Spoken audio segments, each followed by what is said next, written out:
Demand for മണി. എന്താണ് മക്കളെ demand for money എന്ന് പറഞ്ഞാൽ? The desire of people to hold money in hand. നമ്മുടെ കയ്യിൽ ക്യാഷ് കരുതാനുള്ള നമ്മുടെ മോട്ടീവിനെയാണ് ഡിമാൻഡ് ഫോർ മണി എന്ന് പറയുന്നത്. ഡിമാൻഡ് ഫോർ മണിയെ മൂന്നായി ക്ലാസിഫൈ ചെയ്യാം. First motive transactive motive. നമ്മുടെ day to day expense meet ചെയ്യാനായിട്ട് നമ്മൾ കയ്യിൽ ക്യാഷ് ഹോൾഡ് ചെയ്യുന്നതിനെയാണ് ട്രാൻസാക്റ്റീവ് മോട്ടീവ് എന്ന് പറയുന്നത്. Second one speculative motive.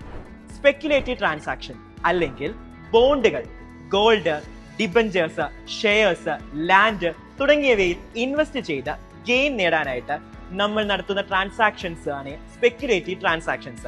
ഈ സ്പെക്യുലേറ്റീവ് ട്രാൻസാക്ഷൻസിന് വേണ്ടി നമ്മൾ ക്യാഷ് ഹോൾഡ് ചെയ്യുന്നതിനെയാണ് സ്പെക്യുലേറ്റീവ് മോട്ടീവ് എന്ന് പറയുന്നത്. സ്പെക്യുലേറ്റീവ് ട്രാൻസാക്ഷൻ അല്ലെങ്കിൽ ബോണ്ടുകളുടെ പ്രൈസ് മാർക്കറ്റിലെ ഇൻട്രസ്റ്റ് റേറ്റുമായിട്ട് ഇൻവേഴ്സ്ലി റിലേറ്റഡ് ആണ്. The third motive precautionary motive. നമ്മുടെ ലൈഫ് വളരെ അൺഎക്സ്പെക്റ്റഡ് ആണ്.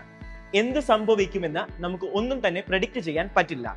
അങ്ങനെയുള്ള ലൈഫിലെ എമർജൻസീസിനെ മീറ്റ് ചെയ്യാനായിട്ട് നമ്മൾ ക്യാഷ് ഹോൾഡ് ചെയ്യുന്നതിനെയാണ് പ്രിക്വേഷണറി മോട്ടീവ് എന്ന് വിളിക്കുന്നത്.